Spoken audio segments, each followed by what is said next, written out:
You're listening to the winning literary show, Off the Shelf Books Talk Radio, live with host Denise Turney, author of the books Long Walk Up, Portia, Love Pour Over Me, Spiral, Love Has Many Faces, and Rosetta's Great Hope. Turn up your dial and get ready for a blast of feature author interviews, 411 on book festivals, writing conferences, and so much more. Ready? Let's go. There is a stubbornness about me that never can bear to be frightened at the will of others. My courage always rises at every attempt to intimidate me. And that quote is from Jane Austen. You have to have courage. You just must believe in yourself to fulfill whatever it is you came in this world to do. And I want to say good morning, good morning, good morning. And to our listeners who've been with us, I'm just shocked that we have been on the air. I'm telling you, it's now 18 years. I'm just stunned. We started on a real late radio show, Rainbow Soul, and then we came over to Blog Talk Radio. Who knows what the future holds? I'm just stunned that we've been this long, so many guests, people, New York Times best-selling authors, movie producers, actresses. I mean, it's just amazing the people who've been on. But if it's your first time tuning in, you're just looking for something to do on Saturday, I want to welcome you and let you know that, yes, you are listening to the Winning Book Podcast, Off the Shelf Books, and welcome to our Saturday, July 20th, 2024 show. Thank you so much for being here with us. Before we launch into today's show and introduce our wonderful guest this morning, I just want to ask you how good of a mystery sleuth are you? Are you? Can you figure it out? If you're watching a TV show or a movie, are you one of those people? You can figure out who did it before the show shows you, or you read a book. You know, I know just who did that. I know who did it, and I know why. I know everybody involved, everything. Are you one of those people? Some people are really good at that. Really good at figuring out a mystery. But if you love mysteries and you're a good mystery sleuth, I encourage you to get a copy of Love Pour Over Me so you can figure out who done it. But even more than that, this book is a book about relationships. There's a complicated father-son relationship and a real true soulmate relationship in this book. If you value relationships and you love a mystery, I encourage you to get a copy of Love Pour Over Me by yours truly, Denise Turney. Ebook and paperback formats available. You can get it anywhere, Barnes & Noble, Amazon, Walmart, Target, anywhere where books are sold. If you don't see it on the shelves, just ask the clerk to order you a special copy of Love Pour Over Me by Denise Turney. You can also get it at my website, www.chistel.com. And now, let us go and meet today's special off-the-shelf guest. And this morning's guest is Harrison Stoecklen. And Harrison is a new American author. His debut novel is a crime thriller, and it's titled Watch It Burn. And Harrison, the new author, I'm telling you guys, he is not wasting time creating these thrillers. His second novel is already out. So he came out with Watch It Burn, new author. That was his debut. He is not wasting time. His second novel is already out, and it is titled November's Whisper. I love those titles. Check Harrison out online at officialharrisonstoecklen.com, OFFICIALHarrisonstoecklen.com. So the last name, again, OFFICIALHarrisonstock. Put that C and that K together. STOCKELAND.com. You can even go over to his website right now. Check Harrison Stoecklen out, even as you enjoy listening to what he shares this morning on Off the Shelf. We're just honored to have Harrison here with us this morning. I hope I pick up the right line. Welcome to Off the Shelf Books, Harrison. Hey, how are you? I'm doing fabulous. How you doing on this Saturday morning? Oh, I'm doing great. You know, it's 10 a.m. Central Time. It's the perfect time of morning. I got my coffee. I got my water. I'm ready to rock and roll. Okay, sounds good. So the first few questions I'm going to ask you, I ask every guest.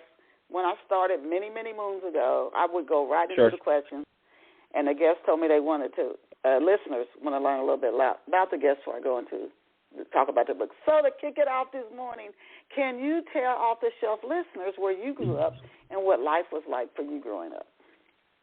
I grew up in Grand Forks, North Dakota, so you may never have heard of it. If you have, it was probably something to do with the flood of 1997. That was a big deal up there.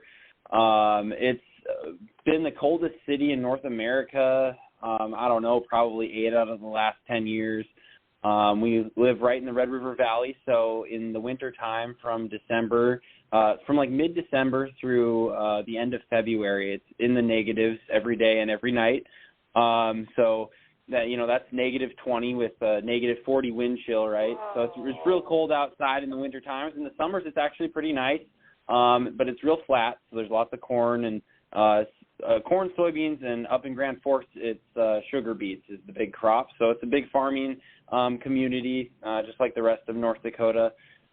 And, yeah, I grew up there. I was born and raised in North Dakota. Life there was great. I really enjoyed growing up in the Midwest. You know, I obviously didn't know any different. I didn't know that everybody else had a much pleasanter winter. I just thought winter was just as harsh for everybody. But other than that, it was fantastic. 2 great parents and a younger sister that's, you know, sometimes she's my best friend, sometimes she's a bother. So, you know, it's just kind of a very classic growing up story. Okay.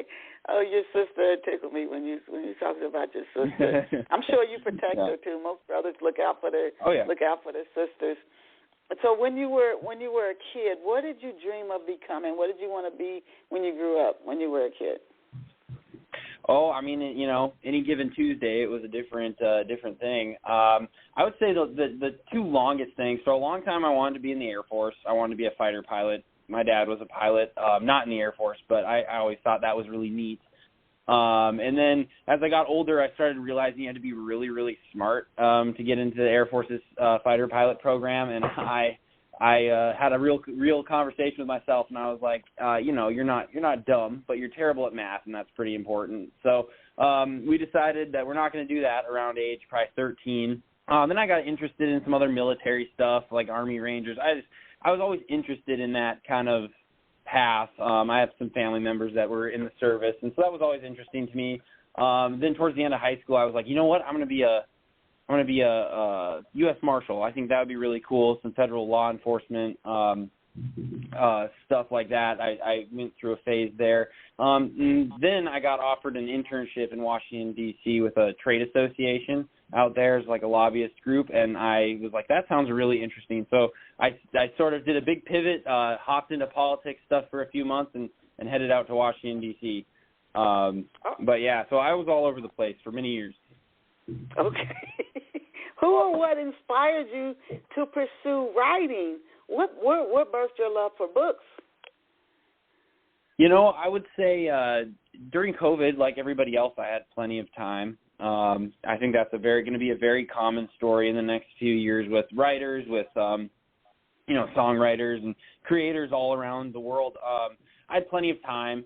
I ran out of things to do, and I've always been a reader. I've always enjoyed books. I was going through a Dan Brown phase at the time. So the early books that I wrote 5, I think it was 5 before I published Watch It Burn. So the earlier books really sound like Dan Brown because that's all I was reading. So anyways, I was reading a lot during COVID, and I was like, you know what? I've got all the time in the world. I might as well try writing, and I really enjoyed it. So I wrote a whole book in, I don't know, it was like 2.5 or 3 months or something. Nothing else to do.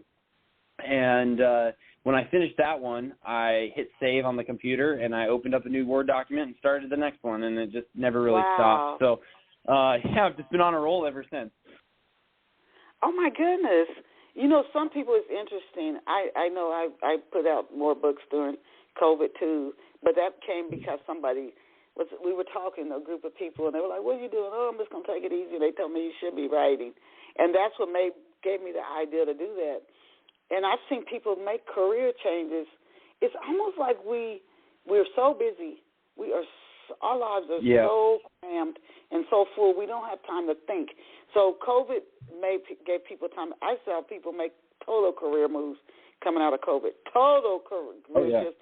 People who had extreme success in one career totally go into something else. It was like amazing to just watch that happen. Now, Jess, you said it took you. I was going to ask you how long it took you to write Watch It Burn. You said 2 to 2.5 months. So how many hours a day were you knocking out over those 2.5 months? And what inspired that particular story? Well, Watch It Burn took a little bit longer. The 2.5 months was the first one I wrote during COVID, which I never published. There was a few that I wrote, full-length books. I just, they're filed away. They're never going to see the light of day. It's just, you got to start somewhere, right? Watch It Burn took me probably about 5 months to write, which is still a pretty quick time frame for a 320-page book or whatever it turned out to be. Writing's my hobby, right? So that's that's where my hobby time goes. When I'm not, at my day job or doing things like that, I'm at home or at a coffee shop in front of my laptop, wearing down those keys. And I would say on average I write about 2 hours a day. So I stay pretty busy. 2 hours can get me 3 or 4 pages if I'm, real focused.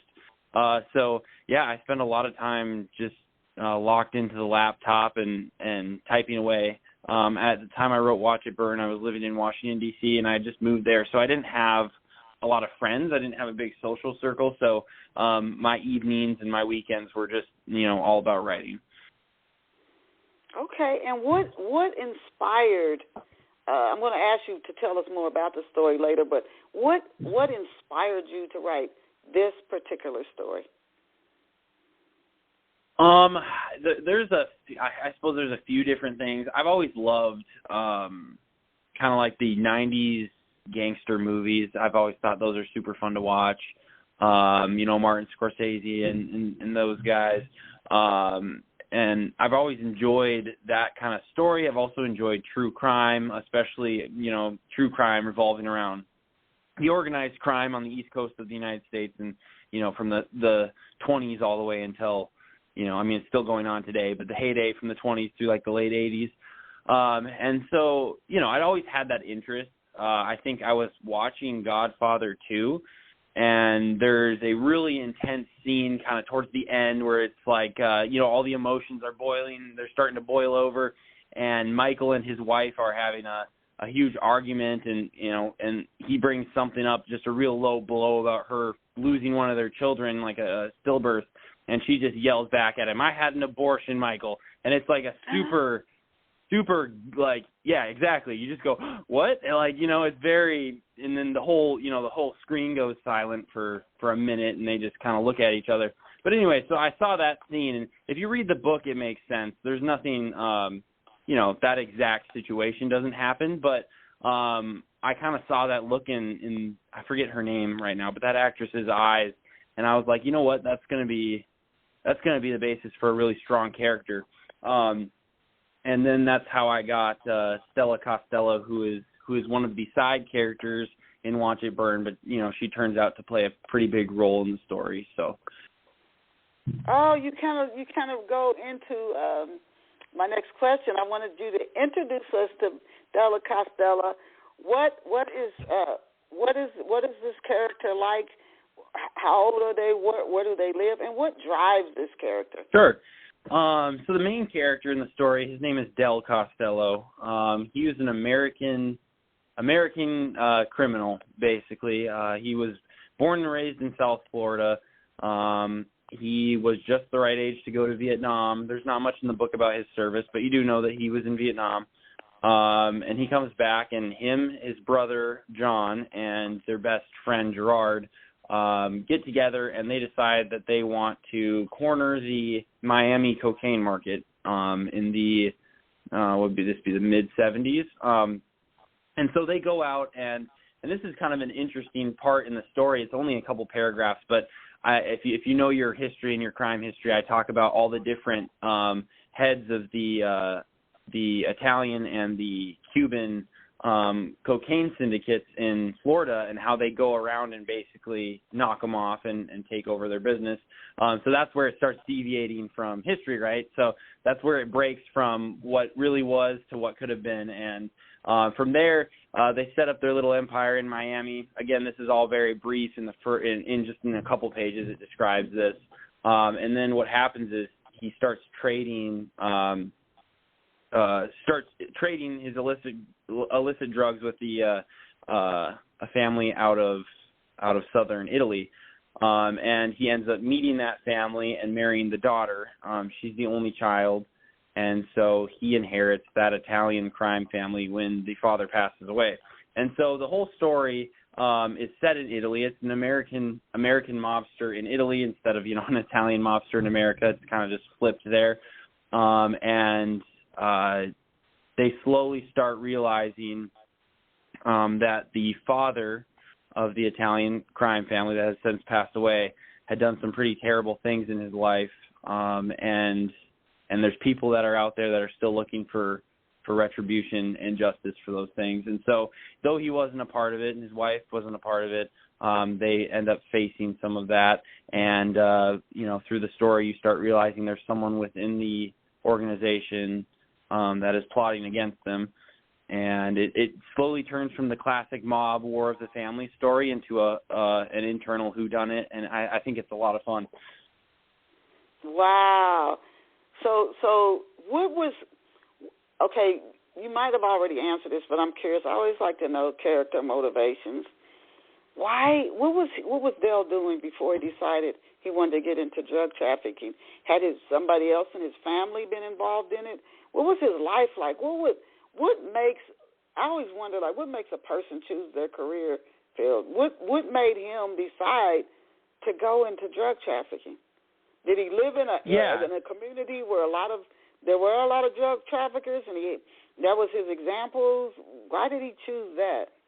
I briefly mentioned some just backstory on him and his brother John. They grew up in a part of South Florida where there wasn't a lot of money, and they grew up in an area where crime was kind of what you did if you didn't go to college, you became a criminal. I think that's a line in the book, and so it was just the natural progression for them. And then, little steps in the right direction eventually, or I guess in this case, the wrong direction, little steps in the wrong direction. Eventually you look back and you've walked a few miles, right? So he was facing down some pretty difficult things. And once he got over into Italy and he's running this, crime family that now we're looking at in the United States, it was at that point in the story, it was less than 60 years that organized crime had really been strong, whereas in Italy it was a couple hundred years. So he's running this legacy crime family now, and he's too far gone. Not that he wants to go back, but that's not even an option anymore. So the motivation just, I think, becomes repetition, if that makes sense. You made a good point. You hear people say this, and I think sometimes it's not that when we're new to something, we think it's going to all turn out so swell. And like you said, you can get into some things, even something that's not criminal, you get high up in an organization, and it's just too much pressure to step away would be almost impossible. It would be almost impossible to step away. Is he, and then his wife? His wife must be more aware because she's the daughter of a crime boss, right? So she must be more aware. Is he though aware of the treacherous past of his father-in-law? Is he aware of this at any point before it's too late, or is he naive? I guess that's a better question. Is he aware of what he's really going into? He's thinking it's going to be like Miami Vice TV series. He's got this, right? He's not. He's naive. Is he naive? Is he aware of just how much danger he's stepping into? he's aware, but he willingly ignores it. I think there's some of that humanity there where it's more profitable for him both economically and personally to just ignore what had happened. And it didn't affect him. He wasn't around. Like, the book opens up, the prologue basically goes through all of that, what happened between the families, and how Stella's father turned on a couple of allies in order to make strides in the market, and killed a lot of people. Most of them were innocent, uninvolved. You know, there was the opening scene of the book is basically a dinner time massacre. So Stella's father invites that family over to the house. Stella and the young girl from the other family are outside playing. While they're outside, everyone from the other family gets murdered in the dining room. And this is in the first, 4 pages of the book. So I'm not spoiling too much for you guys. But that kind of sets the stage. So she really knows, because they kill her friend in front of her. And so she really knows exactly what went on, and that really lives with her. But Del was in South Florida around, he was 5 or 6 years old, across the world, had no idea. So he doesn't have that exposure to it.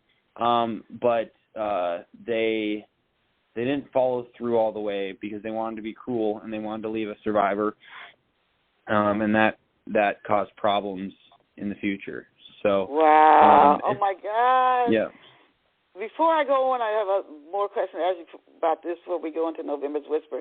Do you see that? Did you, when you first sat down to write this, or even when it say you got the last word written, do you see this as a movie?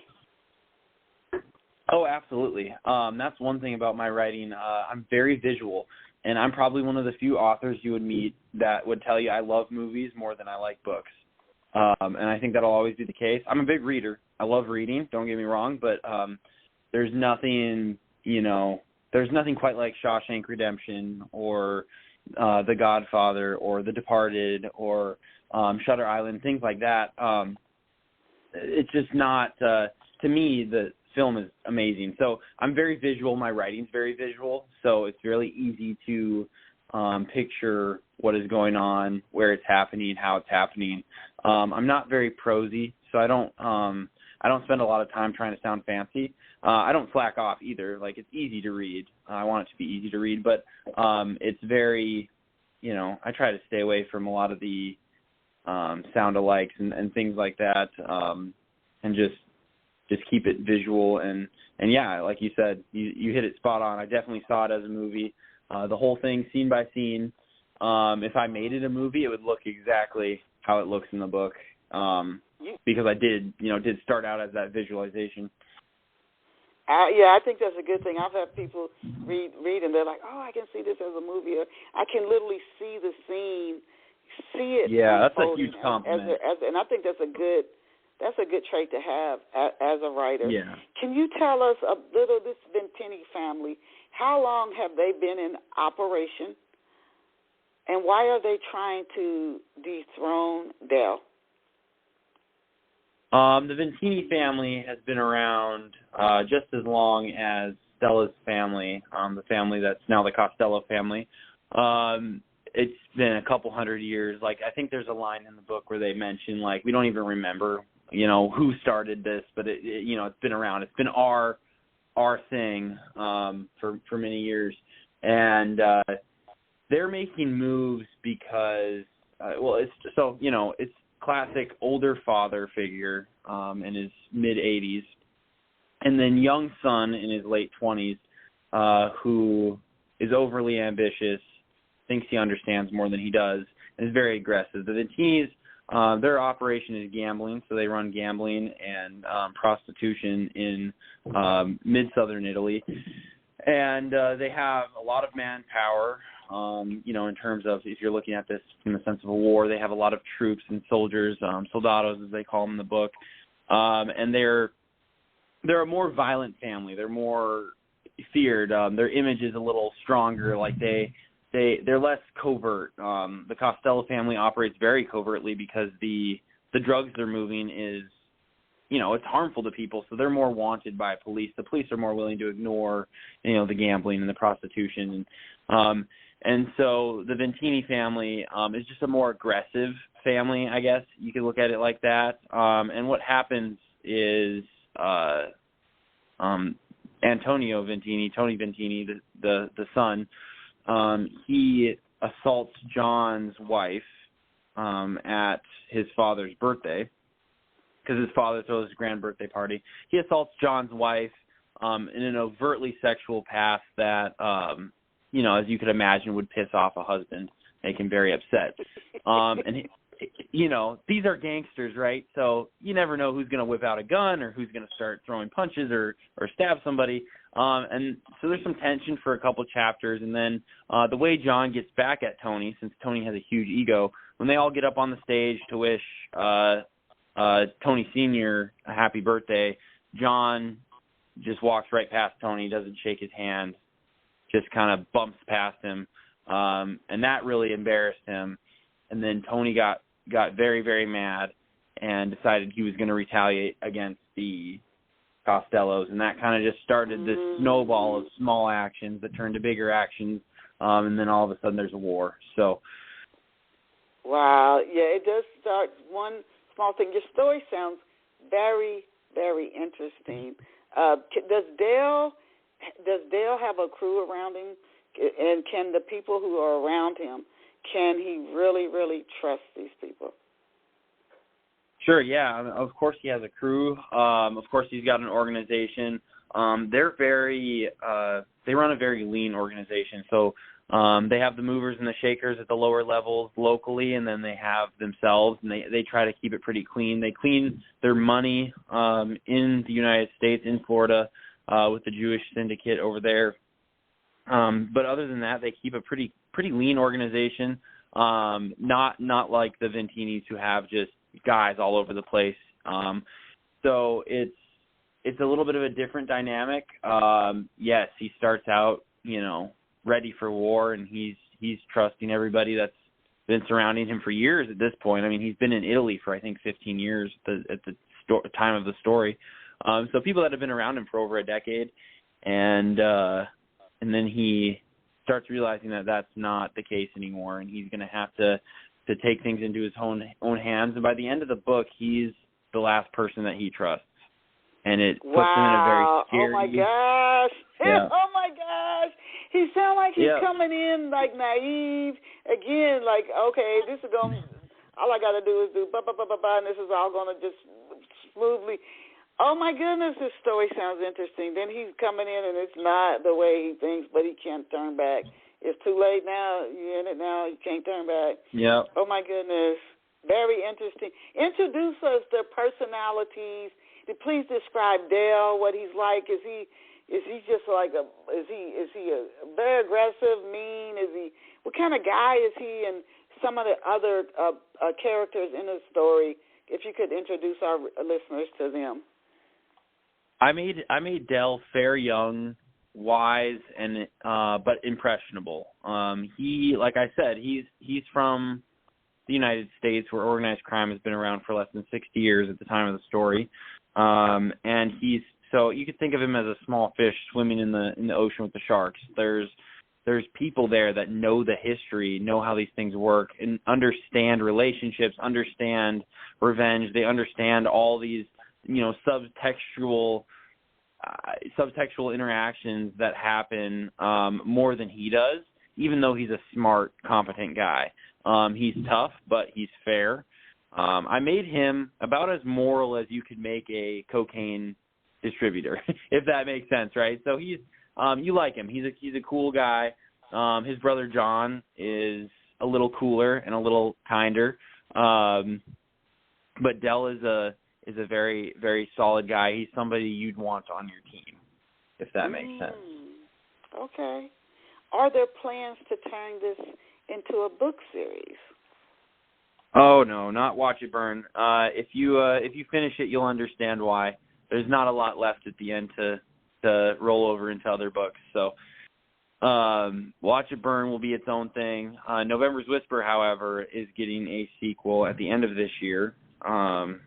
So I can talk a little bit about that if you want. But, yeah, that one's going to roll into a sequel. We're going to go into it. I just had another question on Watch It Burn, which sounds very interesting. Because it's not just the plot, it's the characters. That's what keeps people turning when they get attached to a character. What have readers been saying about Watch It Burn?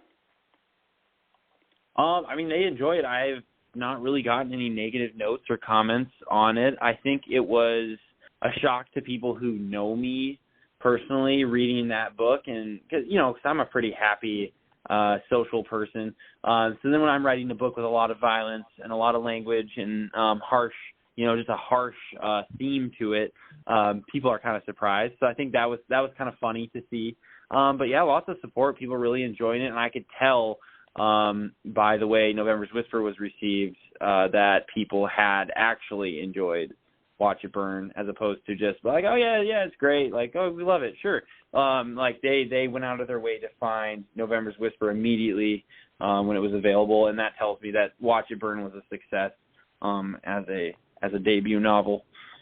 Okay, now so you said you sat down as soon as you finished writing Watch It Burn. You sat down right away and started on November's Whisper. Is that correct? You mean like the day after you just started into your next novel?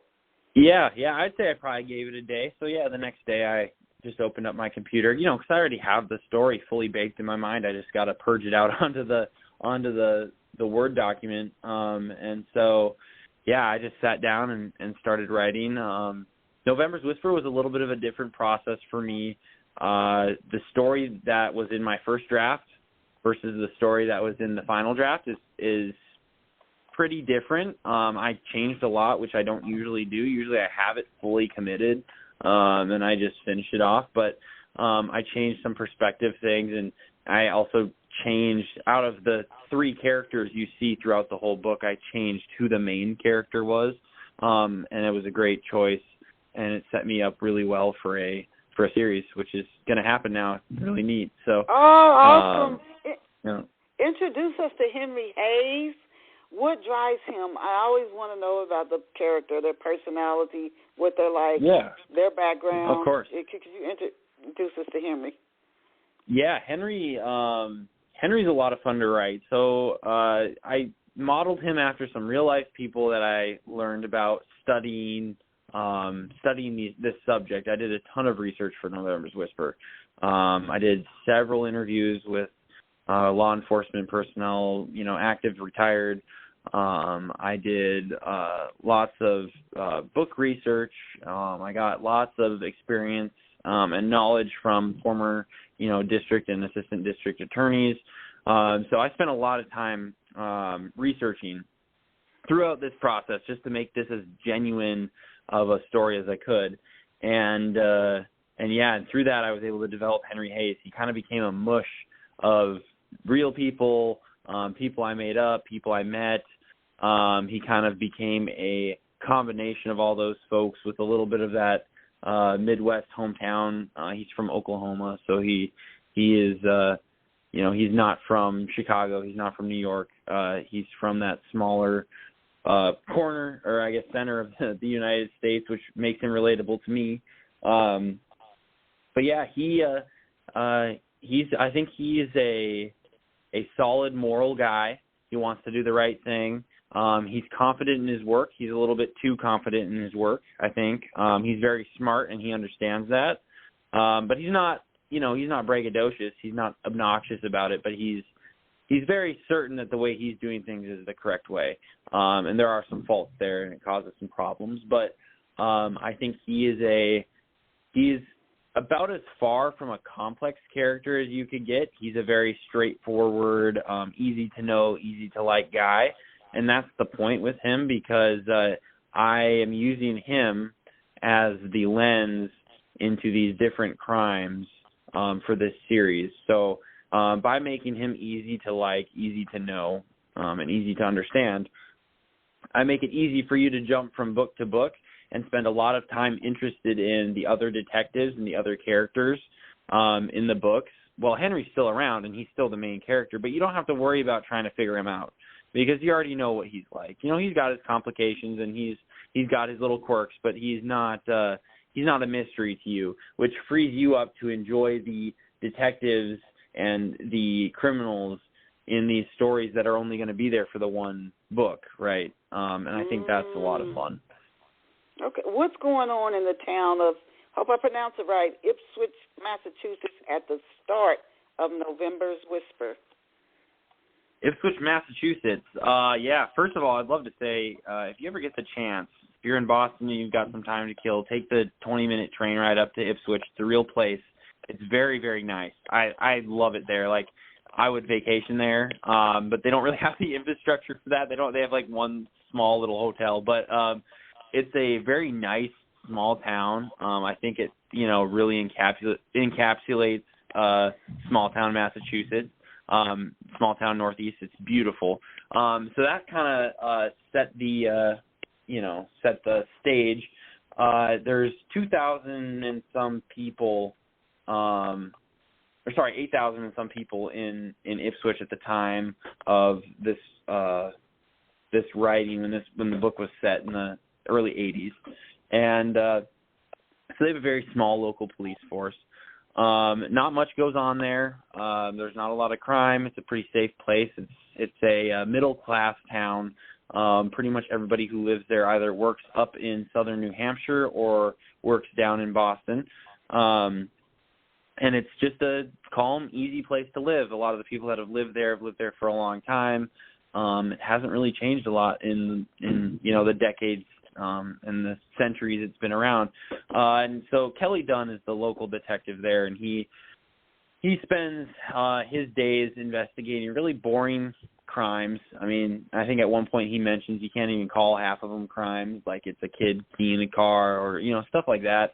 And then a homicide shows up in his town, and it's pretty brutal. A young lady who lives alone was strangled and beaten after she was dead, among other gruesome things they won't mention on the radio. But she endured some serious trauma before she was killed, and this is nothing like anyone in that town has seen, except for a similar crime that happened a few years prior, before Kelly's time as a detective. I was going to ask you next, in what ways do the events at the start of November's Whisper link to what happened in the town 4 years earlier? But if that'll give the story away, then don't answer that question. Oh, no, it won't. Through a roundabout process, the state police catch wind of this case, and they're able to link it to a case they had that was just across the small Plum Island Sound, which is like this little bay in a state park. And they're able to link those two cases. So the state police get involved with Kelly, who's the local police, and the district attorney for that area. In Massachusetts back then, they were one of the first states to actualize investigations to the district attorney's office, which basically means the district attorney and his office runs the investigation so far as like who's involved, if we're going to ask for help, if we're going to do these things. So the district attorney decides that they need the FBI to help them out. And so the FBI sends Henry Hayes, and he begins working on a profile to help them find this killer. Who is Miss Kelly Dunn? You just introduced a few little things about her, but what role does she play in November's Whisper? Well, first of all, Kelly is a guy, so he's got kind of a funny guy's name. Yeah, he's Irish, so it's relatively common up there. But yes, Kelly's a guy. He's got his own. You kind of really dive into his personal life. His marriage is a mess. He's married to kind of a crazy lady who's really neurotic and borderline sociopathic. She's kind of just a little bit insane, and you start realizing she always has been. So he's dealing with that at home, and then he's also dealing with this big crime, something like he's never investigated before, and he's trying to handle that and act like he has it down, even though he may not. And so that becomes sort of his struggle is trying to prove that he should be involved in this, and that he has something to contribute. He's a great interviewer. He's great at linking up evidence. He's just never done something like this before. So, and then Melissa Tooney is the state police detective that they send up from Salem to help out. And I wanted to keep this book real close-knit. I wanted a core group. I wanted Henry. I wanted Kelly, and I wanted Tooney. And to do that, because in real-life circumstance, a murder like this, they'd send 7 or 8 state police detectives up there, and they would all be, swarming all over the town trying to figure this thing out. So to keep this small, I created a event in Boston where there was a shooting at the North Station in Boston, right near TD Garden.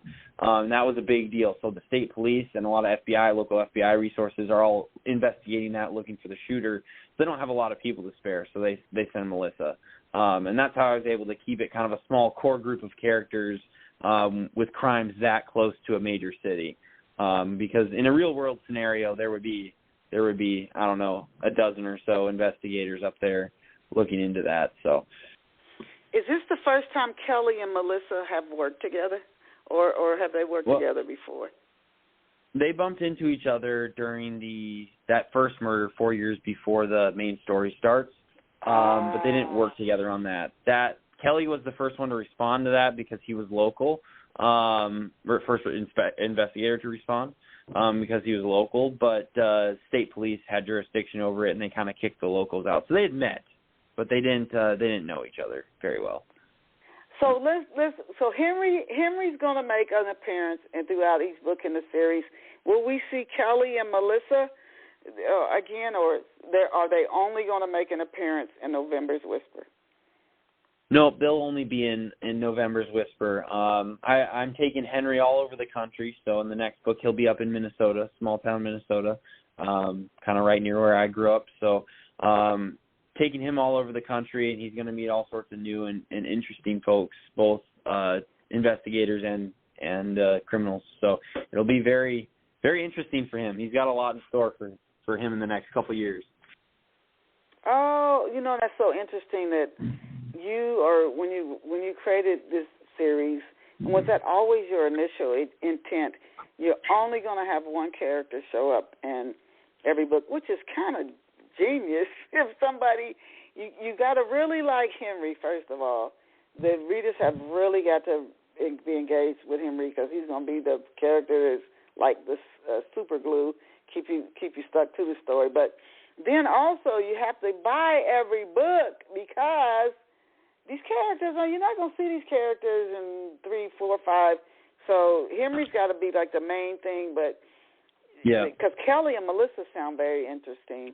So you'd have to buy every book in the series just to meet these different characters.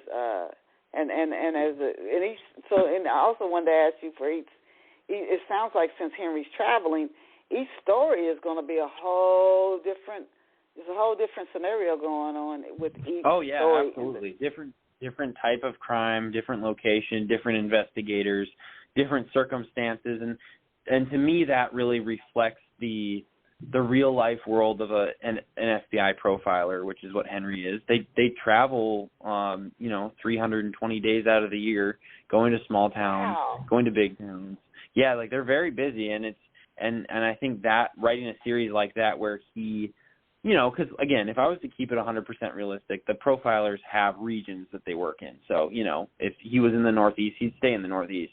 If he was in the Southeast, he'd stay in the Southeast. Midwest. But I want to take him all over the country, and I think that gives you, even though it's not totally accurate to how they run things, it gives you a very, very realistic glimpse into what their lives were like in the early days of profiling, where they're just, a flight from, Quantico to Louisiana to Minnesota over to Illinois back over to Arizona, like just insane, always traveling, one suitcase full of clothes, you're washing it, in the middle of the night at a laundromat, so I think that travel really brings a unique perspective. And then I get to write a series, which I never thought I would do, but I get to write a series and I get to have new and interesting characters that are meaningful in each book. without compromising the overall story. So you did I a lot. think it's the perfect. You did a lot of research. You interviewed different people, and I could tell from listening to you, you did who work in like the criminal investigation, et cetera, law enforcement, criminal justice. Was there anything you learned, whether it was who does the profilers, detectives, et cetera, that really shocked you? Even after all your other book research or TV shows you've watched, when you spoke to them individually, was there anything you learned that really blew you away?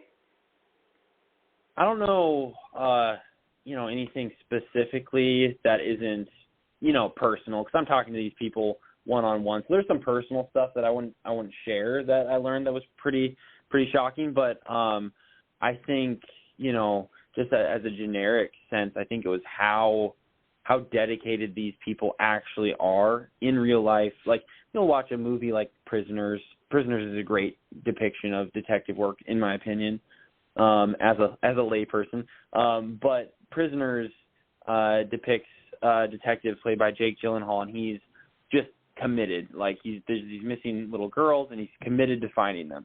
And that commitment really, with the people I talk to, is a real thing. Like, they just get locked in, and it becomes, tunnel vision on whatever they're working on. And that first of all, it made me feel real safe, knowing that those people are actually out there and they're committed to their work and they're committed to justice and those kind of things. And second, I just found it very interesting that that's not cinematic, that's real life. Like, they are just so committed. And again, this is people I talk to. I'm sure there's detectives out there that don't, they don't do their jobs and they're terrible detectives. But the people I talk to were so committed to the victims, to the families, that it was just really interesting to see. And of course, as an author, I take that and I go, okay, well, how can you take this too far, right, and cause problems with that? And so I play with that a little bit in the different books. But yeah, I think the commitment on like a writ large between all these guys was just it blew me away. I didn't understand how it's not just a job for them; it's their lives. And I think that was really huge. Some crime documentaries where a detective will start crying at some part of it. Oh, and yeah. Some of them, some cases shake them so much that they retire after the case, or they'll say they never could. That case still haunts me. We were never able to solve it, or it was so horrible that even if they did solve it, they're like it's still with me. I can't. It's hard to get over it. Yeah, that's something you would, because when I think of a detective, and it's curious about Henry, he's a profiler, but they seem like these people who don't have a lot of emotion. They just do things and it doesn't really affect them. They in TV shows show people dealing with crime, eating a sandwich, standing over a dead body, like, who can do that? So that's the way is Henry, so Henry as a profiler, let me ask you, does he actually go on the crime scene or no? The detectives just tell them what happened? Yeah. So, in real life, there's different ways it plays out. It's just unique to the situation. In the book, what happens, and this is a realistic depiction of how it could have gone back then, but he is called out. He arrives. This is about a week after the crime is committed, and they just don't really have any tangible leads. And when he arrives, he lets them know, he's like, I'm not here to solve your case. I'm not here to take over your case, because that was kind of the general consensus of what the FBI would do if you called them for help. They'd be like, oh, we'll help you, but we'll take it all. And they didn't want that. So he was like, well, I'm not here to do that. I'm here to support. So the name of the unit is the Investigative Support Unit. And so he'd be like, we're true to our name. We're here to support investigations. And we do that through giving you a lens from which to view both the victims and the perpetrator. Understanding the victims in some of these cases is just as important as understanding the person who committed the crimes, because for some reason or another, the victim and the perpetrator are connected, and you have to figure out what that is. That may not even be a personal connection. Like, the victim could be a prostitute and the perpetrator could be a mill worker, right? But they're connected somehow, and that connection could be something as little as she works on the road that he drives to work on every day. Like there's things like that. There's a connection, whether, you know, and the old school of thought of investigative work, you know, pre-1975 was, well, you know, everything has an interpersonal motive, right? Or it's financial motive. So like if if this young kid robs an old lady and steals $100 and kills her, there's obviously a financial motive there. If you kill your ex-wife because you hate her, there's a personal motive there, right? But they were running into these bizarre crimes that didn't really make sense. They didn't have personal or financial motives. And what the investigative support unit basically came up with after studying these offenders that were eventually caught was that there was this underlying subtextual sexual motivation for these crimes. And it doesn't make sense to normal people, or what we would call normal people. But there's a sexual element to these crimes, even if it's someone like David Berkowitz who is just shooting people in cars. Like that was a sexual crime for him, and that doesn't make sense, right? That's kind of weird. But yeah, so they figured this stuff out, and that's how they look through these lenses. Now, not all the crimes they visit are like that, but that was the new school of thought, and that's what Henry brings to these old school investigators, if that makes sense. Interesting. Oh my goodness, you're when you talk about your books, and I hope you go on a lot of radio interviews. You're very good at talking about your books, and then your research. It makes people that much more interested in reading the story. So I wanted to ask you, I love that title, November's Whisper. Is there a particular inspiration behind the book's title, November's Whisper? Well, it takes place in November. The whole book takes place in November, except for the epilogue, which I think is like the next March or something. So November in Massachusetts is a very notable season, right? You're transitioning from fall into winter. It's raining every day. There's dead leaves on the ground. I can just smell it just thinking about it, right? So yeah, that's where the November piece came from. It's very heavy on the November theme. And then the actual term November's Whisper is, I think that's the last two words in the epilogue. So you'll have to read the book to figure out exactly what that means, but it does have a meaning. And it's a little bit chilling. So yeah, you'll have to read the book to figure out exactly what that meaning is. But yes, there is inspiration for that title. Okay. Now, so as we come down to the last few minutes in today's show, can you tell us what writing process do you follow? You said you just sat down during COVID, you knocked out all these stories, some you'll never publish, but you did publish November's Whisper and also Watch It Burn. So I wanted to ask you, it took you about 4 to 5 months to write Watch It Burn. How long for November's Whisper? And do you do character sketches, outlines? How do you sit down and just start creating a story? Yeah. I mean, I don't really write much down. I don't do character sketches or outlines, really. I keep most of it in my head. I'll write down, on my whiteboard, I'll write down, names if they have a weird spelling, or, the ages of people. I often forget, the age of somebody. So one day, Henry's 30. The other day he's 34. I'll do stuff like that where I forget. But no, mostly I just keep it all in my head and just pound it out. Like I said, by the time I get around to the story, it's already, pretty much ready to go.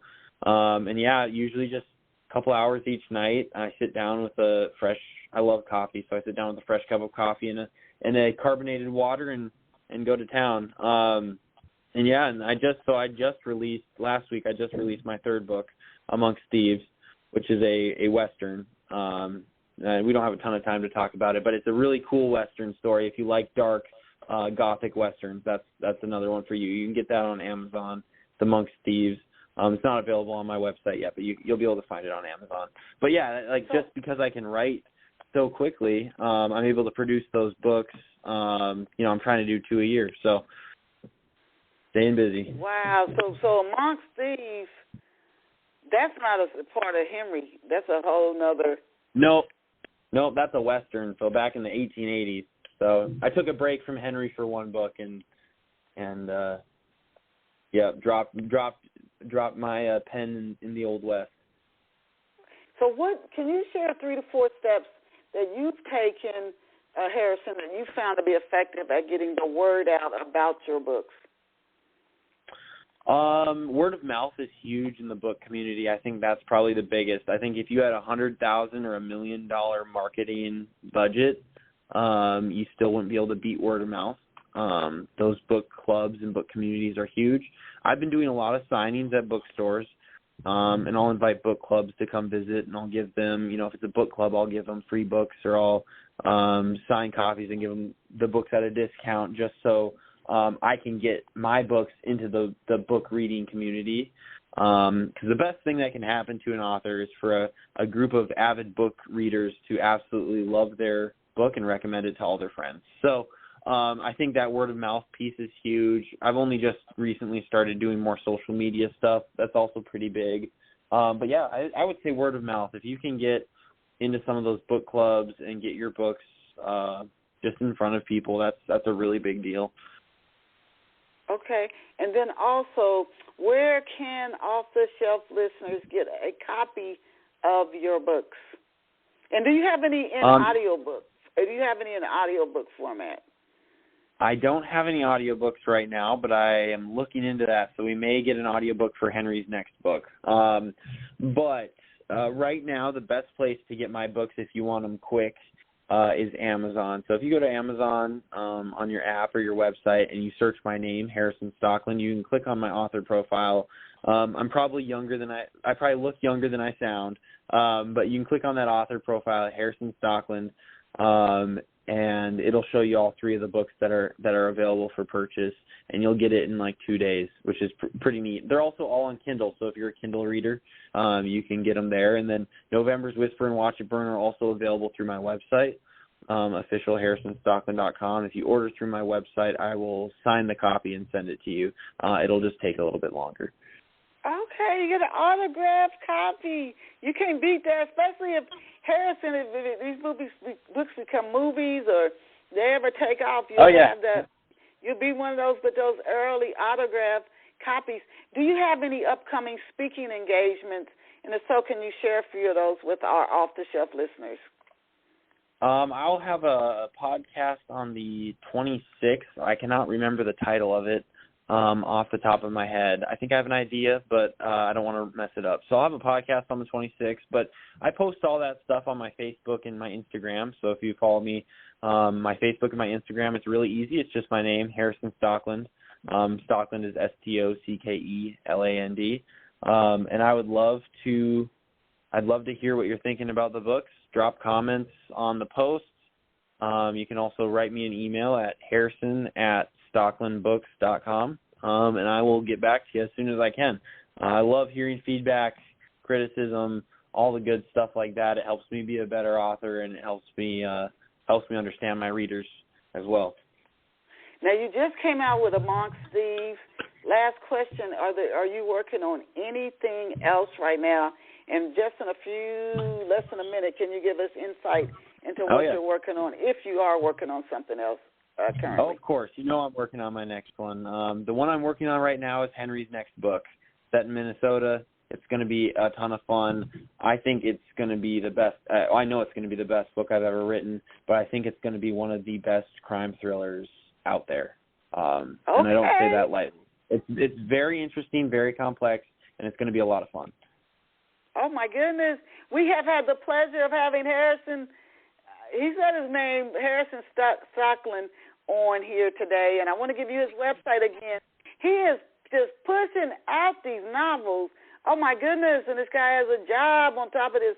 His website is officialharrisonstockland.com, OFFICIALHARRISONSTOCKELAND.com. He just came out Amongst Thieves. He's working on the next book with his main character, Henry, in it. There's November's Whisper. And his first novel, not the first one he wrote, but the first one, his debut, he published, Watch It Burn. Watch It Burn, November's Whisper, Amongst Thieves, and he's working on another one. So please get out and support Harrison Stockland. You can just hear him talk about his books, and he did a wealth of research on the topics that he's covering in his books. I think you'll really enjoy his stories.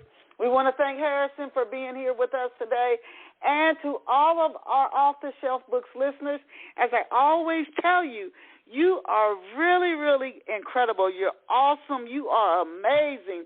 Go out and create a fabulous day for yourself, and I'll see you back here next Saturday, 11 a.m. Eastern Standard Time. Harrison, I'll send you a link to the show when it finishes streaming. Thank you so much. Thanks for having me. Bye for now. It was a great time. Bye. Thank you. Bye for now.